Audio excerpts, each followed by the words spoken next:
حضور جب ہم تبلیغ کے لیے بکس دیتے ہیں لائک لائف آف محمد تھی اور ورلڈ کرائسس تھی, تو ان لوگوں کو لائک اتنی اہمیت نہیں دیتے ہیں ان بکس کو. سو لائک کبھی کبھی ایک جو پمفلٹ ہم نے دیا تھا لائف آف محمد کے ساتھ وہ ایک دفعہ بن میں تھا. سر کیا کرنا چاہیے؟ ٹھیک ہے, تمہارا کام ہے, تم ایسے لوگوں کو بکس تو دو ہی نا جنہوں نے پھینک دینا بن میں. یہ کتابیں تو ان کو دو جن کو بتاؤ پہلے کہ یہ کتاب ہے, تم نے پڑھو گے. تم جو آج کل اسلام کے بارے میں یا حضرت صلی اللہ علیہ وسلم کے بارے میں غلط باتیں مشہور ہوئی ہیں, غلط پروپیگنڈا تم کرتے ہو, ان کے کارٹون بنا کے تم اس کا مذاق اڑاتے ہو.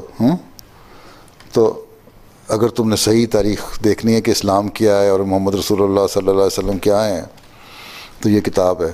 اگر تو تم نے پڑھنی ہے تو لے جاؤ ہمارے سے. اس طرح نہیں ہے کہ جاتے جاتے ہر ایک ہاتھ میں پکڑاتے جاؤ. چھوٹے چھوٹے بروشر یا پمفلٹ دو تاکہ ان کو پہلے پتہ لگے. اس لیے میں نے کہا تھا پہلے میسج آف پیس کے نام سے چھوٹے چھوٹے پمفلٹ دو, پھر جماعت کے تعارف کے نام سے چھوٹے پمفلٹ دو. پھر جس کو انٹرسٹ ہوگا وہ ویب سائٹ دیکھے گا, ایڈریس دیکھے گا, تمہارے سے رابطہ کرے گا, یا اپنا پرسنل ایڈریس بھی دے سکتے ہو. ٹھیک ہے, لیکن تبلیغ کا کام تو کرنا ہے ہم نے. یہ تو پھینکتے جائیں گے, ابھی ہم نے اگر تمہارے سامنے پھینکتے ہیں تو اٹھا لو اس کو وہاں سے. لیکن بہرحال اس بات سے کہ یہ پھینک دیتے ہیں تبلیغ نہیں روک جا سکتی.